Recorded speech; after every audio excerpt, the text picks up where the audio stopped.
Selamat pagi, semangat Indonesia bangkit.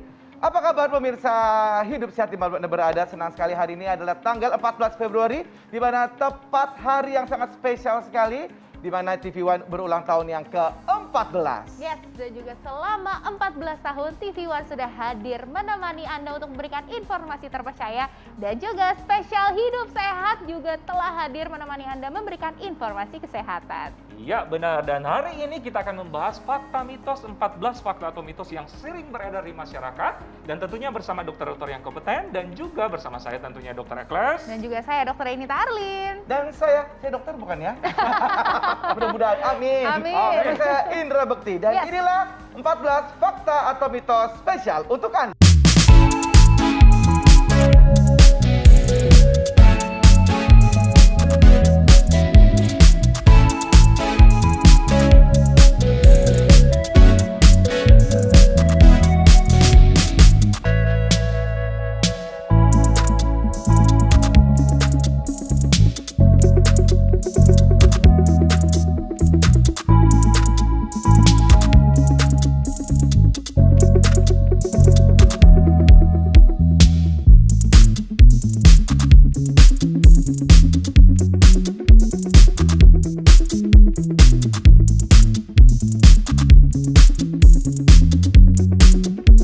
Fakta dan mitos pertama yang sering banget beredar dan lama sekali selalu ada di masyarakat ini. Ini mengenai bisul. Wow. Nah, bisul itu terjadi karena gara-gara telur. Sering makan telur. Itu atau fakta atau mitos sih dok sebenarnya Iya, dok? dipikirnya tuh ya kalau misalnya kita makan telur bulat-bulat, Iya. tiba-tiba muncul bulat-bulat juga di mata kita. benar, telur benar. menjadi kambing hitam. Ya. Oke, jangan khawatir, ada Dr. Sasa sama Dr. Samuel akan membahas terkait dengan hal ini. Silakan Dr. Sasa. Terima kasih teman-teman di studio. Nah, kita langsung masuk ke fakta mitos yang pertama yang tentunya banyak beredar di masyarakat ya, tentang konsumsi telur nih. Di sebelah saya sudah ada Dr. Sam. Dokter, langsung ya dok ya. Ya, Telur jika dikonsumsi itu dapat menyebabkan bisulan. Ini fakta atau mitos dok? mitos buat orang yang sehat. Anda makan telur banyak pun tidak akan menyebabkan bisulan. Karena kulitnya semua sehat, tidak ada respon alergi atau intoleransi. Tetapi buat orang yang punya alergi dengan protein telur, bisa saja menjadi bisulan. Oke dokter, tipsnya nih dok bagi pemirsa yang ingin mengkonsumsi telur dan cara mengolahnya dokter. Jadi gini, buat yang kepengen mengkonsumsi telur, telur itu kan bahan makanan sumber protein. Harus dihitung sebenarnya berapa kebutuhan buat tubuhnya. Kebutuhan makan protein itu antara 1 sampai 2 gram per kilogram berat badan. Jadi harus dihitung, bukan hanya telur bahan makanan sumber protein. Kan ada ikan, ada ayam, ada daging. Nah, itu semua sumber protein. Harus ada hitungannya. Soal berapa jumlahnya, jangan Anda main makan telur 10, 20 sehari. Jangan, itu semua dihitung juga karena kalau kelebihan dapat membebani ginjal Anda. Nah, pengolahannya bagaimana?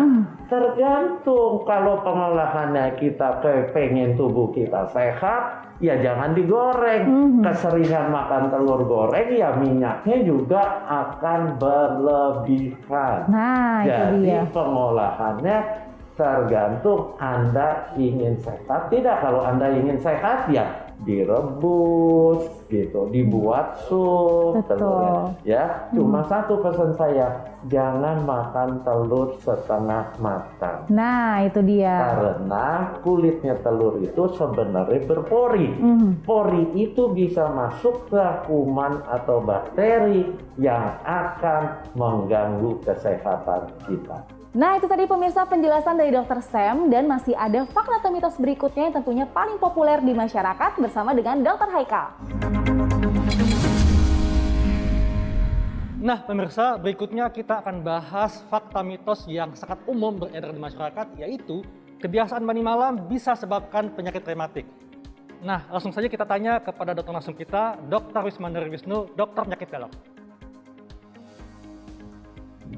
Halo dok, apa kabar? Halo, Dr. Haikal. Baik. Gimana Dr. Haikal, baik? Baik dok, sehat. Dok, ini kita membahas tentang fakta mitos yang cukup umum beredar di masyarakat. Katanya, kebiasaan mandi malam bisa menyebabkan penyakit rematik. Fakta atau mitos, dok? Jawabannya mitos, ya. Ini tapi memang bagus banget dibahas karena banyak sekali yang bertanya tentang hal yang sama ya gitu. Kenapa mitos? Karena sebenarnya penyakit rematik ini itu bukan disebabkan karena malam harinya. Bukan karena mandi malamnya, tetapi lebih karena suhunya, Dr. Haikal. Jadi suhu dingin itu yang bisa menyebabkan seseorang kemungkinan penyakit rematiknya kambuh, ya. Karena kalau mandi malam tanpa air hangat kan jadinya suhunya yang kena ke badannya dingin. Nah itu bisa menyebabkan keluhan rematiknya menjadi kambuh. Jadi kalau memang pengen banget atau harus banget mandi di malam hari, salah satu penyelesaiannya adalah memang dengan menggunakan mandinya dengan air hangat gitu. Tapi lagi-lagi hati-hati, walaupun mandinya dengan air hangat, kemudian suhunya udara pada malam hari kan memang dingin ya.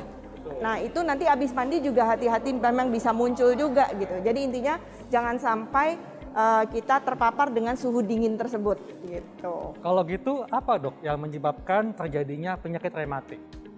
Baik, kalau penyakit rematik secara umum itu penyebabnya ada banyak. Salah satunya yang paling sering itu adalah karena autoimun.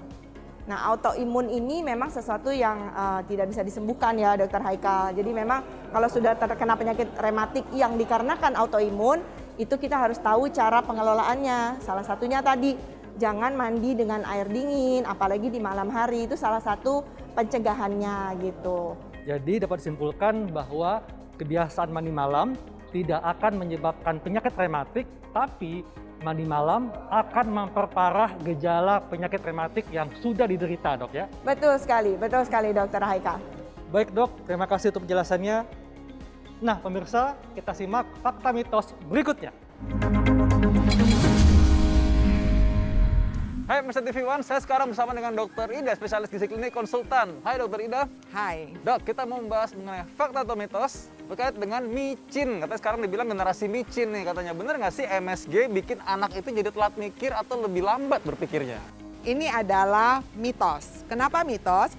Karena micin itu kaya akan sodium glutamat. Jadi di dalamnya ada unsur yang namanya sodium atau garam dan juga glutamat sebagai asam amino. Dan kita tahu bahwa penggunaan micin digunakan sebagai bumbu dapur untuk menguatkan rasa. Oleh karena itu, penggunaan micin jangan digunakan secara berlebihan. Intinya ada di kata secukupnya.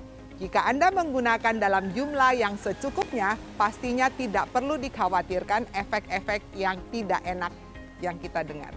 Oke, jadi mitos ya, micin atau MSG secukupnya masih aman, tidak menyebabkan anak jadi tell me atau lambat mikirnya.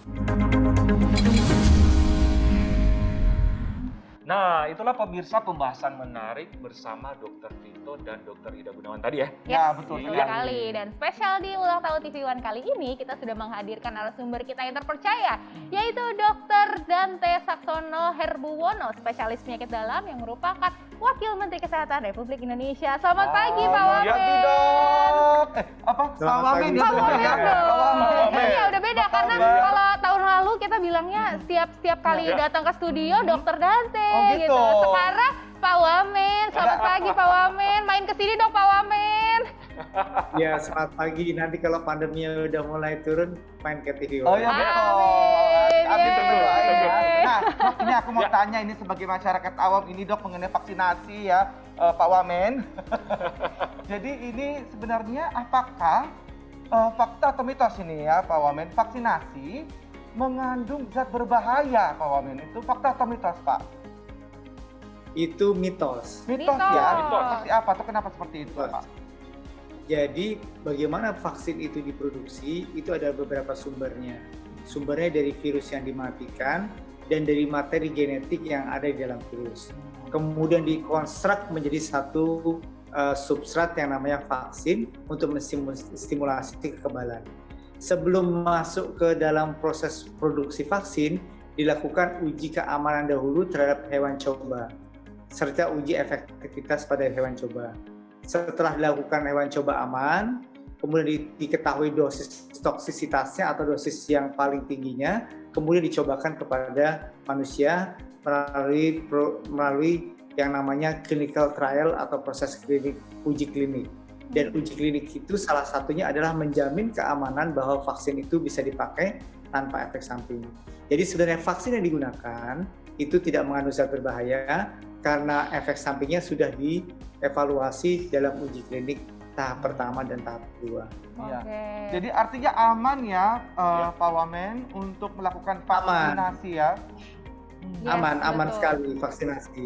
Iya. Nah, Pak Wamen, gimana mungkin ajakan untuk masyarakat supaya tidak takut vaksin? Jadi studi menunjukkan bahwa vaksinasi itu satu memang mempunyai proteksi. Ada proteksi yang bisa melindungi 80-90% terhadap kemungkinan terjadinya infeksi COVID. Kemudian yang tidak kalah pentingnya adalah bahwa dengan vaksinasi terbukti untuk semua jenis vaksin bahwa vaksinasi akan mencegah orang untuk menjadi tambah parah dan masuk ke rumah sakit. Jadi kalaupun nanti terinfeksi walaupun sudah divaksin, maka tidak separah orang-orang yang tidak divaksinasi. Kita punya data beberapa di antaranya, terutama pada kejadian Omikron yang sekarang sedang merebak, bahwa 6 dari 10 pasien yang berat itu kebanyakan belum divaksin. Sehingga vaksinasi akan melindungi kita dari kejadian berat kalau kemudian kita ternyata nanti terinfeksi COVID-19. Kita tuh masih ada nih, pandemi itu masih ada betul. gitu. Nah, tapi makanya tetap ya protokol kesehatannya dan kemudian juga vaksin. Masker itu adalah dua sejoli yang tak bisa terpisahkan. Masker dan vaksin. Betul, gitu ya. Ada lagu menjalin cinta, cinta bersemi. Betul. Nah, Pak Wamen, hari ini TV One kita bersemi kan? Iya, betul karena sekali. Ulang tahunnya ya. TV One yang ke-14 di Pak Wamen. Mungkin ada ucapan khusus gitu untuk TV One yang ke-14. Saya berharap TV One selalu menjadi tempat di mana pemirsa ingin mencari sumber berita, sumber informasi yang tepat, cepat dan akurat. Dan ini selama ini sudah dijalankan oleh TV One dengan berbagai macam program. Yang dalam ulang tahun ini semoga TV One lebih banyak lagi berkiprah dan bermanfaat bagi masyarakat. Nah, kita akan kembali menjawab fakta mitos yang sering beredar di masyarakat kesehatan lainnya. Tetap bersama kami di Hidup Sehat.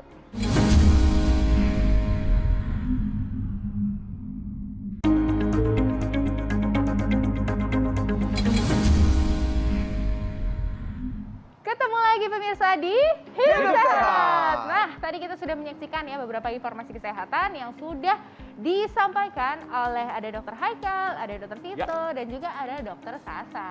Nah, sekarang selanjutnya nih, aku mau tanya ke Dokter Eklas, pengen menguji keilmuannya nih ya. Duit jawab ya. Duit. Ada tenang aja. Okay. Kan gue ntar di endorse kan nanti kan. Eklas, kan? Ngomong cepat mah.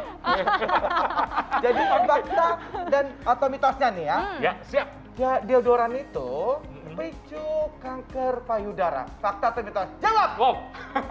Itu mitos. Kenapa tuh bisa mitos? Mitos karena memang beberapa juga penelitian memang tidak ada hubungan secara resmi bahwa antara deodoran menyebabkan kanker. Cuma memang ada mitos atau ada mungkin beredar kabar seperti itu karena deodoran sebagai antiperspiran mengandung aluminium yang diduga efeknya sama dengan hormon estrogen. Diketahui hormon estrogen itu yang pemicu merangsang kanker payudara tadi. Tapi sebenarnya itu mitos. Tapi mitos ya. Mitos ya. Jadi masih boleh nih pakai deodoran. Tapi mungkin ya dengan kan? bijak, pilih mungkin bahan-bahan, lihat bahan-bahan di dalamnya, diperiksa juga. Dan mungkin kan sekarang udah zaman online bisa di searching apakah aman atau tidak. Iya, betul. Iya. Betul sekali. Soal duit Ya. apa? Pertanyaan soal duit? Soal duit. Bapak-bapak, kalau ya. itu nanti aja kita lanjut dulu ya. Karena kita akan melihat fakta atau mitos berikutnya nih tentang kesehatan juga dari Dokter Nisa dan juga dari Dokter Nenden, spesialis kulit dan kelamin. Dan ini adalah tentang kita kalau misalnya ada luka bakar dioles pasta gigi itu ampuh atau enggak ya? Fakta atau mitos ya? Yuk kita langsung saksikan dengan Dokter Nisa. Silakan. Hai pemirsa Hidup Sehat, saya Dr. Tengku Anissa. Kali ini akan membahas mengenai fakta mitos yang common atau sering beredar di masyarakat. Nah, pasti pernah dengar kan kalau seandainya ada luka bakar itu dapat diobati atau dioleskan dengan pasta gigi. Kira-kira hal tersebut benar atau tidak? Fakta atau mitos? Nah, saat ini saya sudah bersama dengan Dr. Nenden yang akan membahas seputar fakta mitos ini. Halo Dr. Nenden. Halo Dr. Nisa. Dr. Nenden, masih banyak nih masyarakat yang bertanya-tanya, apakah mungkin luka bakar boleh dioleskan dengan pasta gigi? Ini fakta atau mitos? Ini adalah mitos. Mitos ternyata pemirsa. Bagaimana itu, Dok? Mitos karena pasta gigi itu apabila kita mengoleskannya dia tidak steril bisa timbul infeksi. Dan dia pun bisa mengiritasi sehingga akan memperparah daripada lukanya. Seperti itu. Oke, baik. Berarti pemirsa tidak boleh mengoleskan pasta gigi pada luka bakar. Bagaimana dengan mentega, Dok? Sama. Banyak juga masyarakat yang Betul. mengolesi mentega. Sama, dengan mentega atau krim-krim di luar itu yang mirip-mirip seperti mentega itu akan menyebabkan bertambahnya parah karena dia sifatnya menahan daripada panasnya. Sehingga tentunya penyembuhannya akan terganggu.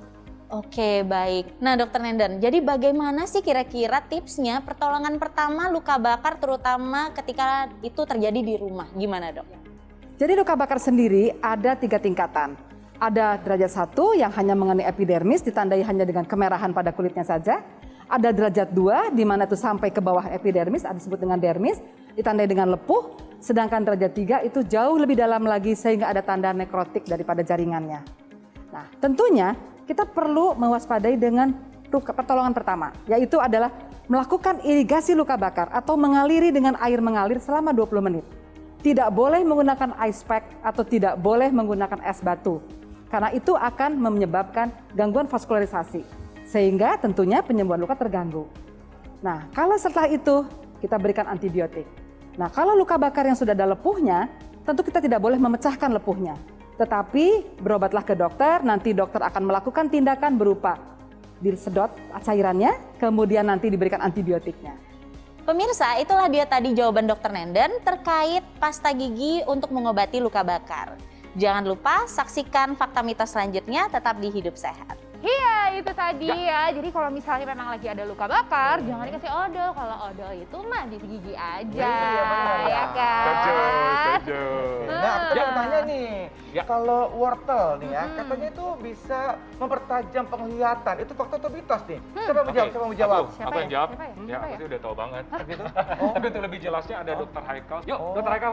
Oke, jadi kalian nggak bisa jawab ya? Bisa. Dr. Haikal aja. Bisa, Dr. Haikal. Oke.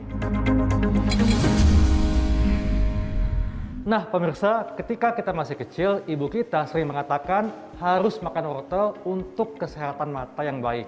Nah, kita akan tanya kepada Dr. Sindiawati, Dokter Gizi Klinik, Dok, fakta atau mitos kalau rutin mengkonsumsi wortel dapat membantu mempertajam penglihatan?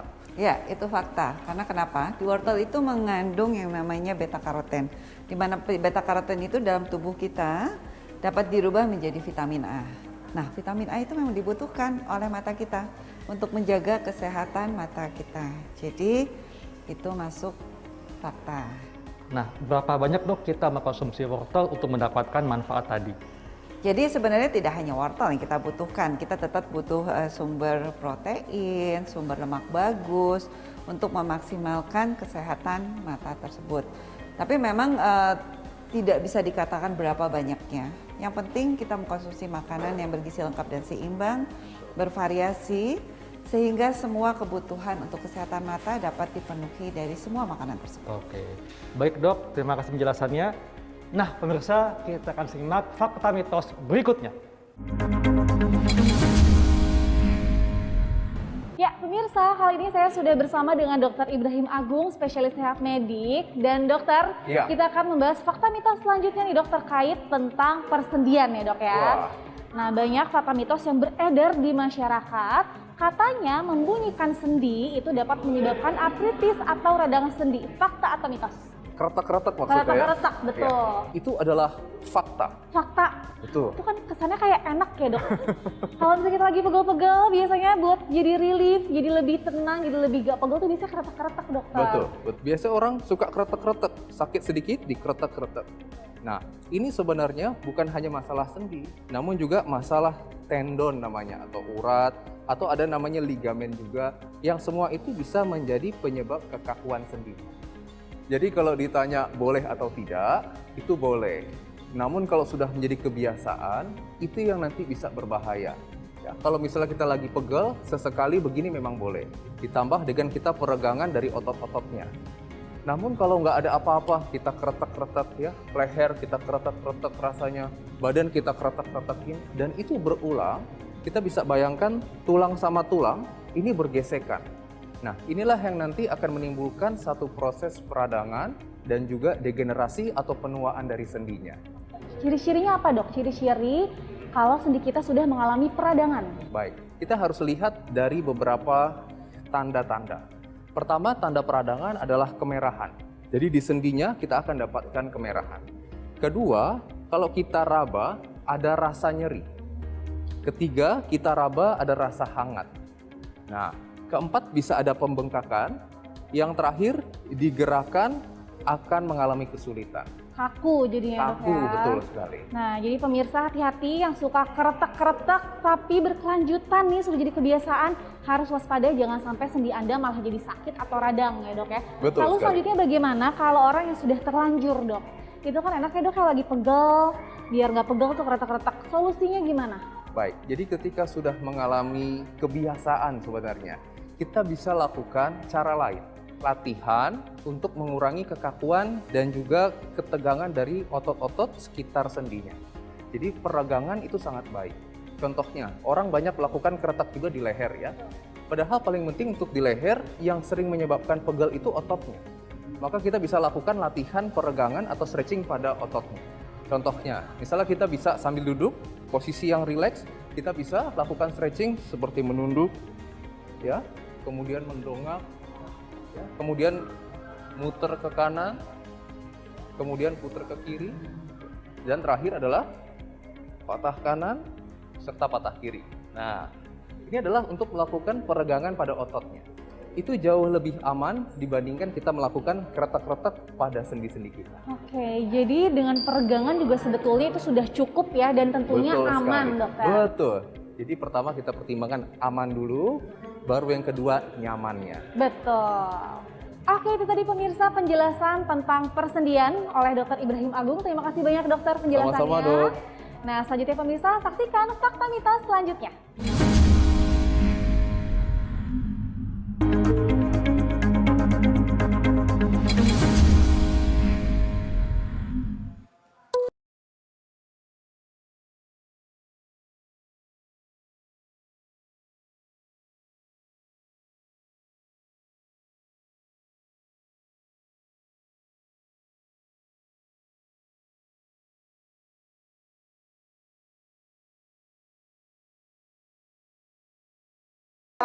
Oke, kita sekarang lagi ada di mana ini? Oke, 3, 2, 1, roll! Nah.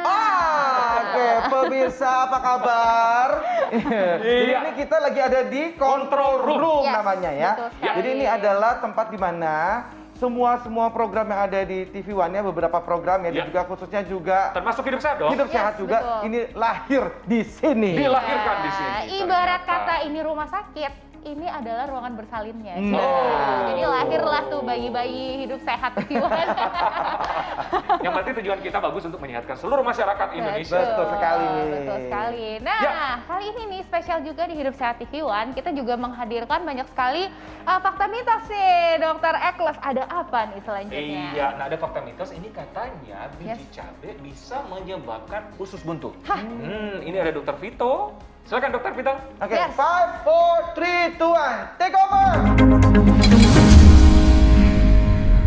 Pemirsa Hidup Sehat TV One, sekarang kita bersama dengan Prof. Ari Fargal Syam. Nah, Prof. Ari, ini fakta atau mitos yang sering beredar di masyarakat ya. Apakah biji cabai menyebabkan usus buntu? Mitos ya, jadi sebenarnya apa yang disebutkan dengan usus buntu atau apendisitis akut itu adalah suatu peradangan. Kita tahu memang ada daerah yang kita bilang appendix itu ya, bagian daripada usus besar kita ya, dekat dengan usus halus itu memang suatu lokasi yang mudah terjadi peradangan. Nah, ketika terjadi peradangan, ini biasanya ada bakteri di situ, pasien itu akan merasa nyeri perut kanan bawah, ya kan, bisa juga meriang, dan kalau kita periksa itu sel darah putihnya meningkat. Dan ini tidak berhubungan dengan kita mengkonsumsi cabai kemudian bijinya nyangkut di situ gitu. Karena sejatinya itu adalah suatu proses peradangan yang terjadi. Apa penyebab peradangan tersebut? Ya macam-macam. Ya mungkin daya tahan tubuhnya kurang baik waktu itu sehingga akhirnya dia terjadi peradangan misalnya, mungkin makannya juga terkontaminasi ya dengan yang tidak sehat, akhirnya dia terinfeksi. Jadi mitos ya kalau menyebutkan biji cabai itu bisa menyebabkan usus buntu. Nah, itu dia. Kita masih bisa makan cabai kalau gitu ya. Atas diputer ya kan. 5, Dipencet ini, 4, 3, 2, 1. Udah mulai tuh. Oke, siap. Main-main beginian lagi, aduh. Siap. Nah, tadi pemirsa pembahasan Dr. Vito sama Prof. Ari mengenai biji cabai bisa menyebabkan usus buntu. Betul. Iya. Nah, sekarang aku mau tanya nih buat kalian berdua. Kalau tadi kan sendiri sendiri, kalian berdua harus jawab ya berdua ya. Siap. Jadi tuh sebenarnya tuh kalau misalnya kita harus minum air itu bener nggak sih harus 8 gelas per hari kayak gitu-gitu tuh bener nggak tuh fakta atau mitos? Ini adalah Itu fakta. Oh, itu beneran itu 8 gelas per hari. Benar. Karena untuk manusia normal memang kita membutuhkan cairan kurang lebih 8 gelas per hari supaya tidak dehidrasi ya, Dokter Ari. Yes, betul sekali. Dan ternyata secara penelitian 8 gelas per hari itu pun ternyata sudah cukup nih untuk metabolisme tubuh kita, memenuhi kebutuhan metabolisme tubuh kita. Semua organ-organ tubuh kita bisa running nih kayak alat-alat yang ada di sini semuanya bisa running juga.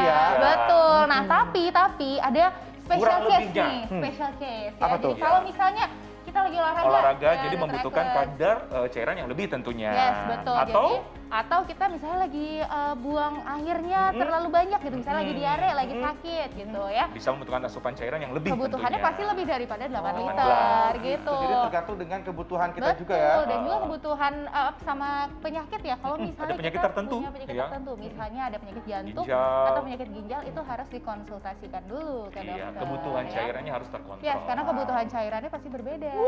Pinter dokter aku deh. Luar biasa.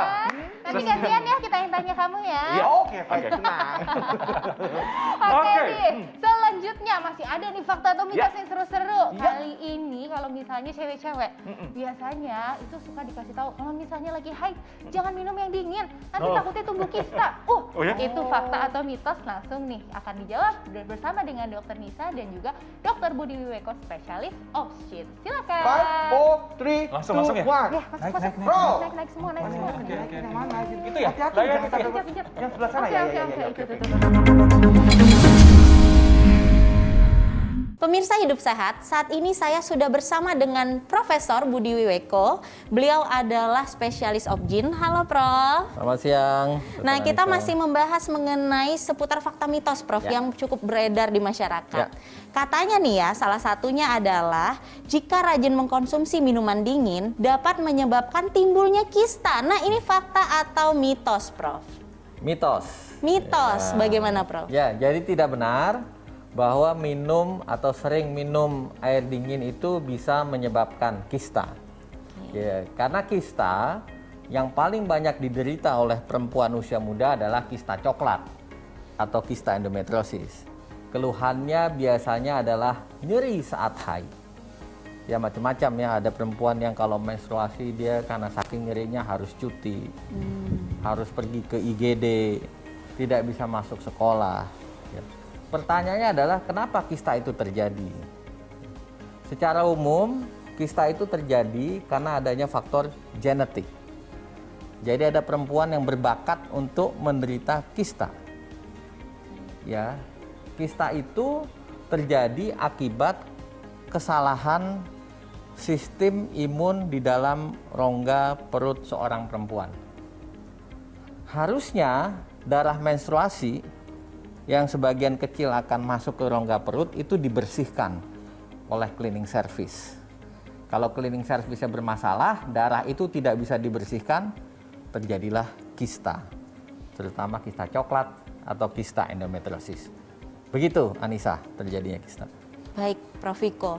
Penjelasannya sangat jelas sekali, Prof. Nah, mungkin ini masyarakat juga bertanya-tanya, terutama kaum perempuan, karena kista ini adalah sesuatu momok yang cukup menakutkan ya, Prof. Betul. Bagaimana caranya supaya kita bisa menghindari terjadinya kista? Apa nih tipsnya, Prof? Ya, saya kira berangkat dari data yang ada bahwa kista coklat atau kista endometriosis itu bisa terjadi karena faktor genetik. Ya, defeknya, cacatnya bisa di cleaning service-nya yang bermasalah ataupun sel dinding rahimnya yang bermasalah. Sel dinding rahimnya tidak bisa dibersihkan. Mengapa itu terjadi? Antara lain ada faktor pencemaran, ya, polusi. Kata zatnya disebut sebagai endocrine disrupting chemical yang disebut sebagai dioksin. Ya, dioksin itu hasil pembakaran dari kendaraan bermotor. Buktinya kita bisa lihat bahwa perempuan yang tinggal di perkotaan, prevalensi jumlah kista jauh lebih banyak dibandingkan dengan perempuan yang hidup di pedesaan atau pegunungan yang polusinya sangat-sangat rendah. Ini salah satu contoh. Oleh karena itu, hidup sehat penting. Yang kedua, tentu gaya hidup sehat adalah mengkonsumsi makanan-makanan yang mengandung antioksidan tinggi dan vitamin D yang tinggi. Vitamin D sangat penting untuk mencegah terjadinya kista. Berarti Prof, penanganannya salah satunya pencegahannya ketika kita terpaksa hidup di kota besar yang mungkin sangat terpapar polusi ya Prof, sangat berkaitan dengan polusi. Mungkin ketika menggunakan kendaraan bermotor terutama roda 2, kita jangan lupa untuk tetap menggunakan masker ya Prof. Ya, salah satu seperti itu. Ya, terima kasih Prof atas informasinya yang sangat bermanfaat untuk kita semua. Nah, pemirsa, masih ada fakta mitos menarik lainnya setelah yang satu ini.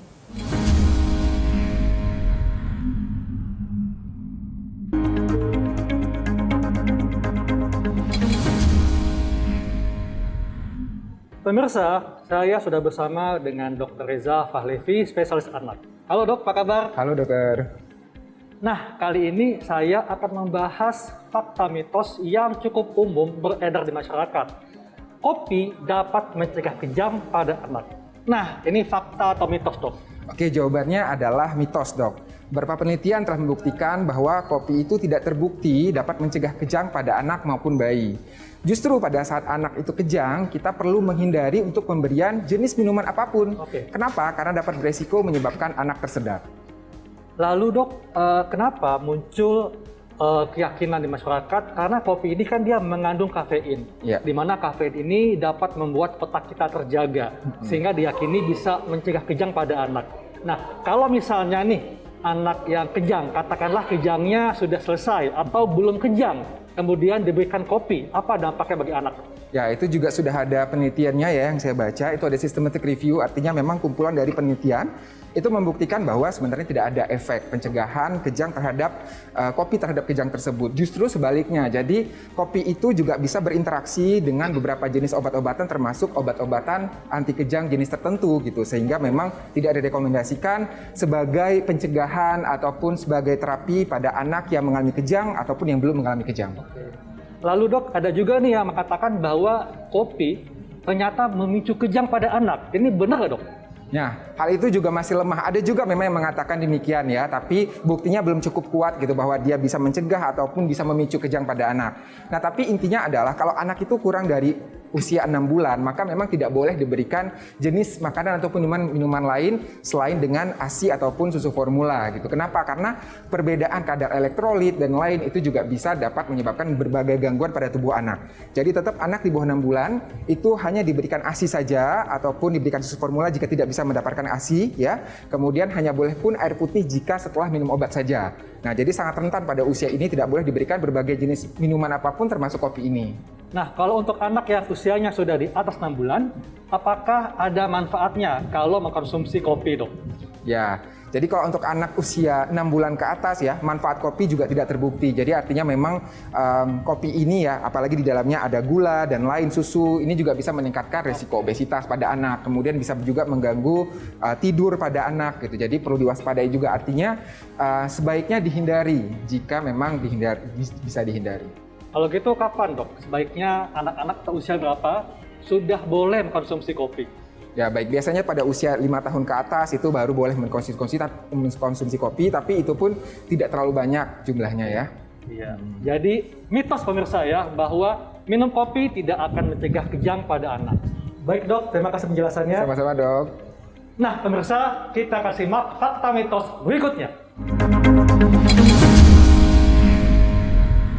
Iya, tadi pemirsa kita udah melihat fakta mitos yang menjawab mengenai kopi cegah kejang pada anak. Bersama tadi Dr. Haikal sama Dr. Reza spesialis anak. Betul. Nah, sekarang kan kalau tadi udah Dr. Eklas saya uji dan oke banget tuh ya. Sekarang gimana? Berikutnya dengan Dr. Arlin ini sahabat aku ini ya. Kita uji juga keilmuannya nih seperti apa ya.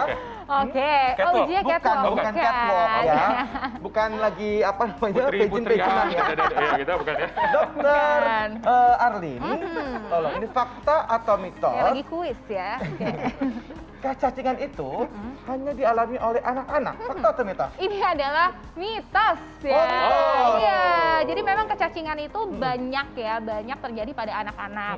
Makanya kalau misalnya saat SD gitu ya, SMP itu kadang-kadang tuh suka ada tuh dokter gitu datang ke sekolah, terus kita kasih tahu edukasi tentang higienitas dan juga sanitasi. Aku pernah dulu waktu masih kecil, ya kan? Kermian dulu. Tuh kan, kermian gitu ya. Dan itu kan anak-anak kecil ya, itu memang sering. Tapi kalau misalnya orang dewasa, bisa atau enggak sih? Ya bisa. Coba lihat di sini contohnya. Enggak